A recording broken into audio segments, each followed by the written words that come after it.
नमस्कार। हमारे आसपास कई ऐसी बीमारियां मौजूद हैं जो हमें अपना शिकार बनाती हैं। अक्सर बीमारियों की बात करते हुए हमने कम्युनिकेबल और नॉन कम्युनिकेबल डिजीज़ के बारे में सुना होगा। नॉन कम्युनिकेबल डिजीज़ का मतलब है जो बीमारियां एक व्यक्ति से दूसरे में छूने या आसपास रहने से नहीं फैलती। नॉन कम्युनिकेबल डिजीज़ में हृदय रोग, डायबिटीज़ और कैंसर सहित इस प्रकार की बीमारी लंबे समय के बाद विकसित होती हैं। तो चलिए आज जानते हैं डॉक्टर कोमल जी से नॉन कम्युनिकेबल डिजीज़ के बारे में। नॉन कम्युनिकेबल डिजीज़ क्या है?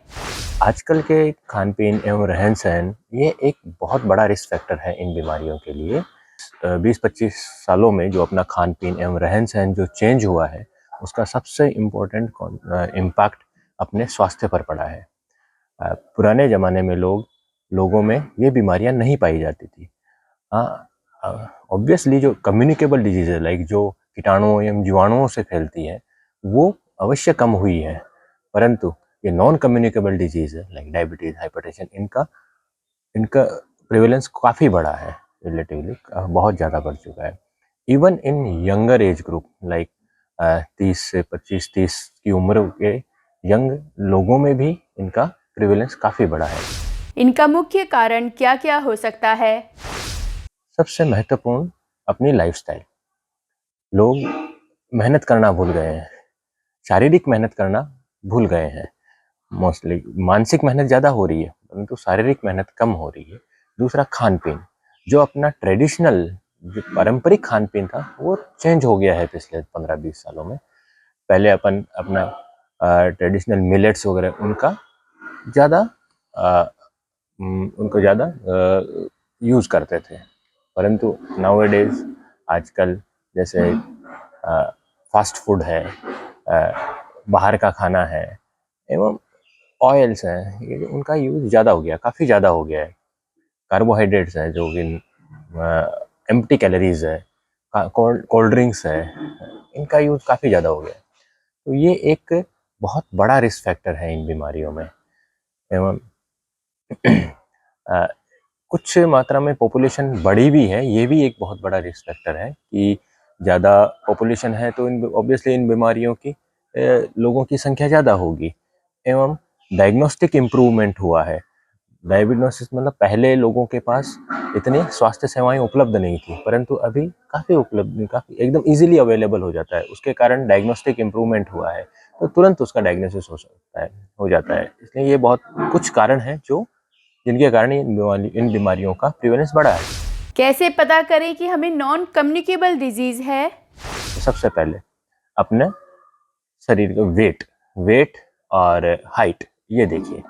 अगर आपका BMI, इसको बोलते हैं बॉडी मास इंडेक्स, इनका रेशियो होता है बॉडी मास इंडेक्स, अगर वो आपका एबनॉर्मल है तो आपको कुछ टेस्ट करवाने पड़ेंगे, या फिर आपकी पारिवारिक हिस्ट्री है, आपकी फैमिली हिस्ट्री है डायबिटीज़ की, ब्लड प्रेशर की, तो आपको रेगुलर इनका चेकअप करवाना चाहिए। एवं तो जैसे ही डिटेक्ट हो तो उसको रोकने या फिर उसको कंट्रोल करने के उपाय को तुरंत इम्प्लीमेंट करना चाहिए। जैसे दवाइयाँ एवं खान पीन में चेंज, अपने रहन सहन में चेंज, डेली फिजिकल एक्टिविटी करना, ये सब इसके इम्पोर्टेंट कुछ उपाय हैं जो कर सकते हैं। डायबिटीज़ के मुख्य लक्षण क्या हैं? डायबिटीज़ के मुख्य लक्षण क्या होंगे? मुख्य लक्षण होंगे सबसे पहले तो अपना ज़्यादा वेट सडनली कम होना, पेशाब ज़्यादा लगना, पेशाब में झाग बनना या फिर पेशाब में बार बार पेशाब जाना, फ्रीक्वेंसी इंक्रीज हो जाना, एवं भूख ज़्यादा लगना, प्यास ज़्यादा लगना, ये कुछ महत्वपूर्ण सिम्टम्स हैं जिनकी पर हमें ध्यान देना ज़रूरी होता है। अगर हमें सडनली वेट लॉस हुआ है और बार बार प्यास लग रही है, बार बार यूरिन जाना पड़ रहा है, तो अपन को ध्यान देने की ज़रूरत है एवं तुरंत कोई नियर बाई डायग्नोस्टिक लैब है या फिर अस्पताल है, वहाँ जाके अपना टेस्ट करवाना चाहिए। एक बार डायबिटीज़ डिटेक्ट होने के बाद में उसको कंट्रोल करने का उपाय एवं उसका ट्रीटमेंट ये बहुत ज़रूरी है। आपको सबसे महत्वपूर्ण है मेडिकल न्यूट्रिशन थेरेपी, मीन्स आपको खान पीन में क्या चेंज करना है वो आप प्रॉपर डाइटिशियन से एडवाइस ले सकते हैं, या फिर अपना रेगुलर जो आप घर पर खाते हैं उसका उसके अकॉर्डिंग आप डाइट चार्ट बनवा सकते हैं। इसमें ऐसा नहीं है कि आपको स्पेसिफिक डाइट दी जाएगी, ये दी जाएगी, ऐसा नहीं है। आप जो घर पर खाते हैं, ट्रेडिशनल जो खाते हैं, बस उसी में मॉडिफाई किया जाएगा और वही खाइए। इसमें ट्रीटमेंट क्या है? दवाई, लगातार दवाई लेना ज़रूरी है जब तक आपको proper treatment, control, diabetes proper control नहीं हो जाए तब तक।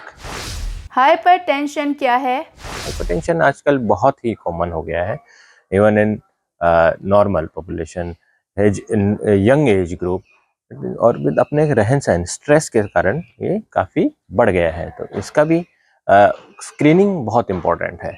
आप घर पर चेक कर सकते हो या नियर बाई अस्पताल में जाके आप रेगुलर चेकअप करवा सकते हो। अगर बीपी आपका 135/85 से ज़्यादा आए, इवन घर पर आप मॉनिटर कर रहे हो, तो आपको तुरंत फिजिशियन या किसी डॉक्टर की सलाह लेनी चाहिए एवं ट्रीटमेंट देना चाहिए। हमें कैसे पता लगेगा कि बीपी बढ़ा हुआ है? बीपी के साइन एंड सिम्टम क्या होंगे, आपको कैसे पता लगेगा कि ये बीपी बढ़ा हुआ है? जनरली जब बॉर्डर लाइन जब बीपी बढ़ा हुआ रहता है, उसके कोई लक्षण अपन को शुरुआती दिनों में कोई दिखाई नहीं देते हैं। अतएव अगर आपकी फैमिली हिस्ट्री है और या आपके माताजी पिताजी को ब्लड प्रेशर, डायबिटीज़ या किसी की ऐसी हिस्ट्री है, तो तुरंत आपको अपना बीपी रेगुलरली मॉनिटर करना चाहिए। घर पर मॉनिटर करो तो बहुत अच्छी बात है। आप घर पर एक इंस्ट्रूमेंट ला सकते हो, आप स्वयं उसे मॉनिटर कर सकते हो। दिन में और रात में दोनों समय बीपी मॉनिटर करना ज़रूरी होता है। बीपी मॉनिटर करने का भी एक तरीका होता है, वो आपको कोई भी फिजिशियन आपको समझा देगा एक बार अगर आप कंसल्ट करोगे तो। अगर आपकी बीपी डिटेक्ट हो गया है, तो फिर उसको कम करने के तरीके, लाइक जैसे आपको डाइट मॉडिफिकेशन, लाइक नमक का सेवन कम करना है, दवाइयाँ रेगुलर खानी है, कौन कौन सी दवाई खानी है ये भी बहुत इंपॉर्टेंट फैक्टर होता है।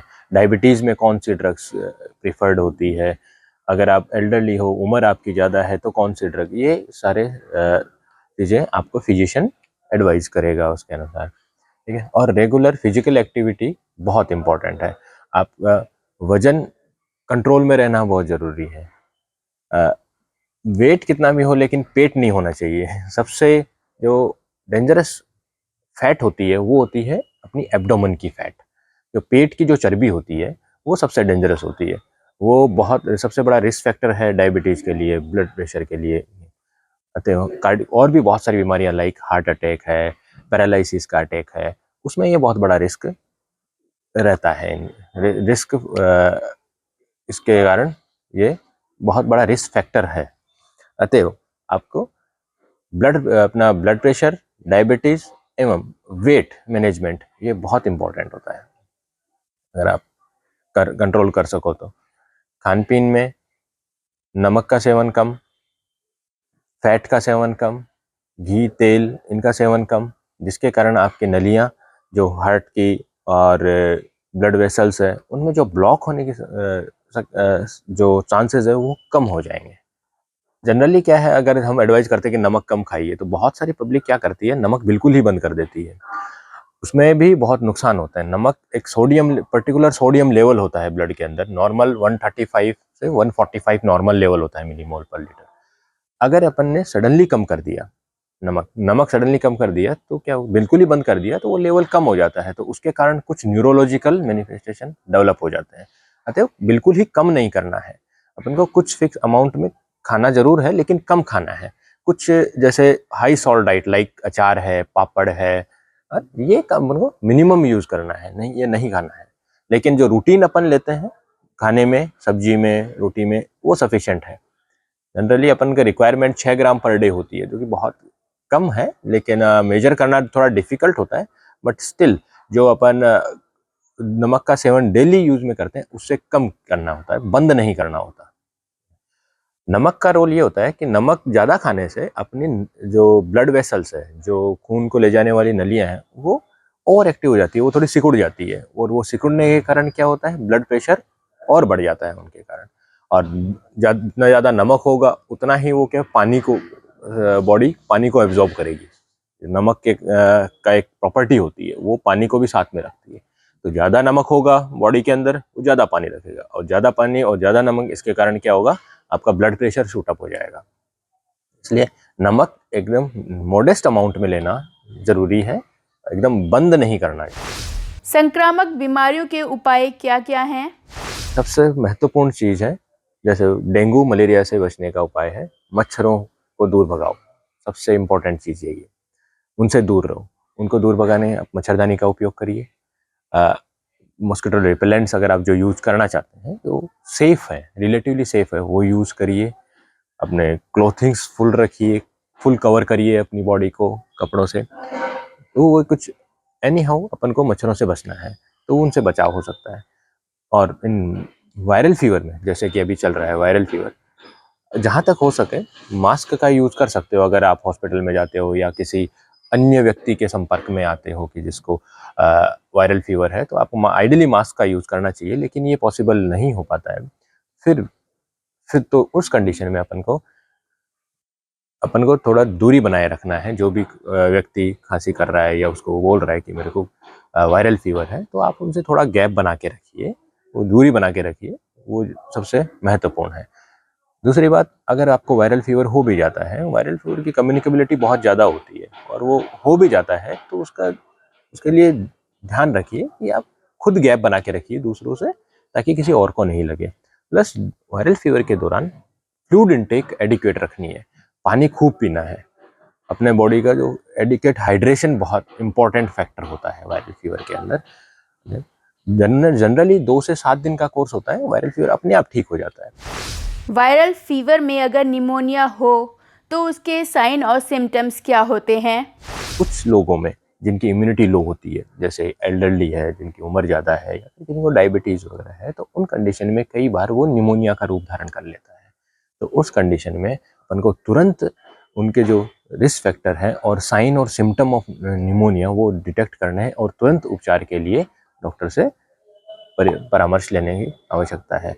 अब ये साइन सिम्टम क्या हो सकते हैं? जैसे सांस में तकलीफ होना, बहुत ही अधिक खांसी आना, खांसी में बलगम आना, या फिर फीवर, हाई ग्रेड फीवर आना, बहुत ज़्यादा बुखार आना, बहुत ज़्यादा थकान लगना, ये सारे सिम्टम्स हैं कि थोड़ा सा वायरल फीवर सीरियस हो गया है।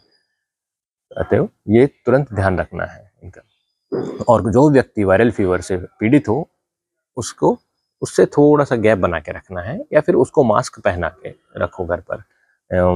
बस इतना ही कुछ ध्यान रखना है। तो ज़्यादा कुछ करने की आवश्यकता नहीं होती है इसमें, बट केवल दूरी बनाए रखो, बस दैट्स ऑल। और hydration, proper hydration. Viral fever में घरेलू उपाय क्या कर सकते हैं?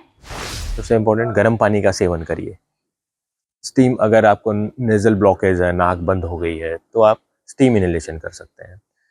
सबसे इम्पोर्टेंट, पानी का सेवन करिए। जैसे मैंने बताया, पानी 3 से 4 लीटर पानी डेली लेना है। वायरल फीवर अपने आप से, अपना शरीर अपने आप ही ठीक करता है। जस्ट अपन को उसमें डिहाइड्रेशन को प्रिवेंट करना है, और कुछ घरेलू उपाय यूज कर सकते हो आप। लाइक कई लोग जैसे शहद एवं अदरक का सेवन, ये इससे भी थोड़ा रिलीफ मिलता है। उसके कारण क्या होता है, अपने गले में जो सोर थ्रोट है वो थोड़ी कम हो जाती है। बस ये घरेलू उपाय ये कर सकते हैं इसमें, ऐसा कुछ। वायरल फीवर एकदम नॉर्मल फीवर है। पैरासिटामोल, अगर आपको फीवर आए तो केवल पैरासिटामोल का सेवन करिए। कोई high pain killer generally avoid करिए, उनसे कई बार नुकसान होने के चांसेस रहते हैं। सबसे इम्पोर्टेंट पैरासिटामोल है, जो अगर आपको बॉडी पेन हो, फीवर हो, तो आप ले सकते हो। और अगर सर्दी जुकाम बुखार है तो सिंपल कोई एंटी कोल्ड टैबलेट लाइक सिट्रेजिन, लिवोसिट्रेजिन, या इसका सेवन कर सकते हो, और वो भी कुछ ही दिनों के लिए। डेंगू के मुख्य लक्षण क्या हैं? डेंगू के मुख्य लक्षण है हाई ग्रेड फीवर, बहुत तेज फीवर आता है। दूसरा, हेडेक, सिर दर्द होता है, एवं बॉडी एक, सीवियर बॉडी एक, माइल्जिया, मतलब आपका शरीर टूटेगा। इसको, डेंगू को ब्रेक बोन फीवर भी बोलते हैं, मतलब आपके हड्डी तोड़ बुखार। इतना पेन होता है, मसल पेन, हड्डी पेन, बोन पेन इतना होता है कि आपको लगेगा कि हड्डियां टूट रही हैं। तो ये मुख्य लक्षण। अगर आपको ऐसा कुछ भी लक्षण लगे, हेडेक, रिट्रोऑर्बिटल, मतलब आंख के पीछे की तरफ अगर आपको दर्द हो, तो आपको सस्पेक्ट करना है कि मेरे को डेंगू हो सकता है। एवं जैसे ही आपको लगे कि मेरे को फीवर आ रहा है, हेडेक हो रहा है, बॉडी एक है सीवियर, तो तुरंत आप जाइए नियर बाई लेबोरेटरी या नियर बाई फिजिशियन के पास, और आप वहाँ टेस्ट करवाइए। डेंगू इनिशियल स्टेज में NS1 जैसे पॉजिटिव आएगा, तो अगर जैसे ही डेंगू पॉजिटिव आता है तो आपको डेली क्या क्या ध्यान रखना है। सबसे इम्पोर्टेंट चीज़ है हाइड्रेशन, पानी पीजिए खूब खूब 4-5 लीटर पानी पीजिए और अपने हाइड्रेशन मेंटेन रखिए। दूसरी चीज़ खान पीन, आप एडिकेट जितना आप घर पर खाते हो सकता है कि आपको भूख नहीं लगे, हो सकता है कोई बीमारी में तो नहीं लगती है भूख वगैरह, या फिर आपका टेस्ट चेंज हो जाएगा सब कुछ, लेकिन आपको एक रिक्वायर्ड डाइट जैसे हल्का फुल्का खाना, खिचड़ी दलिया दूध हरी पत्तेदार सब्जियां, ये सब आप ले सकते हो। डेंगू में कॉम्प्लिकेशन क्या होते हैं? प्लेटलेट का गिर जाना, प्लेटलेट अपने ब्लड को क्लॉटिंग करने में उपयोगी होती है।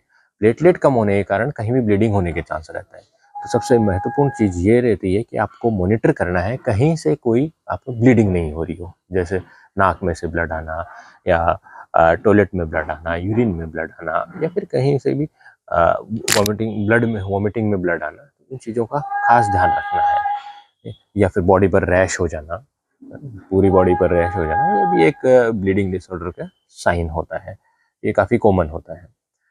तो अपने रेगुलर प्लेटलेट मॉनिटरिंग ये कुछ दिनों में अपने आप नॉर्मलाइज हो जाती है। डेंगू के कितने फेज होते हैं? डेंगू के 3 फेज होते हैं। फेब्राइल फेज मतलब आपको शुरुआत के 4-5 दिनों में बुखार आएगा।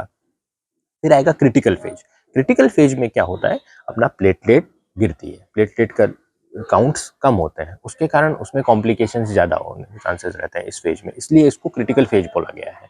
जैसे ब्लीडिंग होना, या फिर सांस में तकलीफ होना, या पेट में फेफड़ों में पानी भर जाना, ये इसके कॉम्प्लिकेशंस होते हैं। बीपी कम हो जाना, और कई रेयर केसेस के अंदर उसका दिमागी बुखार, दिमाग में एनकेफेलाइटिस जैसे फीचर आते हैं, दिमागी बुखार में बदल जाना। तो ये चीज़ें हमें मॉनिटर करनी होती है इस क्रिटिकल फेज में। ये क्रिटिकल फेज जनरली 4-5 दिन का ही होता है। उसके बाद में प्लेटलेट वगैरह इंप्रूव होना शुरू हो जाती है, और फिर उसके बाद में आता है रिकवरी फेज। रिकवरी फेज में धीरे धीरे बुखार कम होना, रैशेस डिसअपियर होना, ये सब नॉर्मलाइजेशन की तरफ अपना सारे पैरामीटर्स चलते हैं। ठीक है, इसलिए डेंगू का कोर्स 10 से 12-15 दिन का होता है, और उस दौरान पूरे दिन दौरान अपन को थोड़ा मॉनिटरिंग की ज़रूरत होती है। इस दौरान अपन को सबसे इम्पोर्टेंट है कि अपने को शरीर में पानी की कमी नहीं होने देना है, ये इम्पोर्टेंट चीज़ होती है। बाकी ये अपना कोर्स होता है, इसका अपने आप डिजीज़ रिकवर हो जाती है। मोर देन 99.99% केसेस में अपने आप रिकवर हो जाती है। कुछ केसेस में कॉम्प्लिकेट होता है। कॉम्प्लिकेट कौन सी कंडीशन में होता है, जिनमें रिस्क फैक्टर होते हैं सर्टेन, जैसे कोई एज ज़्यादा हो, या कोई कोमोर्बिडिटी हो, लाइक डायबिटीज़ हो, ब्लड प्रेशर हो, हार्ट का पेशेंट हो, पैरालिसिस हुआ हो, या फिर उसको पहले भी डेंगू हुआ हो। एक बहुत इंपॉर्टेंट रिस्क फैक्टर है, पहले डेंगू हुआ हो। पहले डेंगू हुआ होता है और दूसरी बार किसी दूसरे स्ट्रेन से डेंगू हुआ होता है, वो एक बहुत बड़ा रिस्क फैक्टर होता है। उसमें एक हमारे लैंग्वेज में एक टर्मिनोलॉजी होती है, एंटीबॉडी एनहेंसमेंट फिनोमेना। तो उस कंडीशन के कारण कॉम्प्लिकेशंस बढ़ जाते हैं, डेंगू सीरियस होने के चांसेस बहुत ज़्यादा होते हैं उस कंडीशन में। उसमें अपन को अगर पहले डेंगू की कोई हिस्ट्री है और दोबारा डेंगू होता है, तो हमें कॉशियस रहना पड़ता है, उसको मॉनिटरिंग काफ़ी स्ट्रिक्टली करना पड़ता है। तो इन चीज़ों का आप ध्यान रखिए। और डेंगू ऐसा कुछ ज़्यादा सीरियस नहीं होता है, बस अपने आप रिकवरी अपने आप होती है, क्योंकि एक वायरल डिजीज़ है, अपने आप रिकवर होगी, बॉडी अपने आप रिकवर करेगी। बस अपने को ये ध्यान रखना है कि कोई कॉम्प्लिकेशन नहीं होने देना है। तो आज आप लोगों ने डॉक्टर कोमल जी से नॉन कम्युनिकेबल डिजीज़ के बारे में जाना। ऐसे और जानकारियों को देखने के लिए हमारे चैनल को सब्सक्राइब करें, जिससे आप आने वाली बीमारियों से सतर्क रहें, और साथ ही लाइक शेयर कमेंट करना ना भूलें। तो चलिए मिलते हैं अगले शुक्रवार एक नए स्वास्थ्य के साथ। तब तक के लिए दीपिका को दीजिए इजाज़त।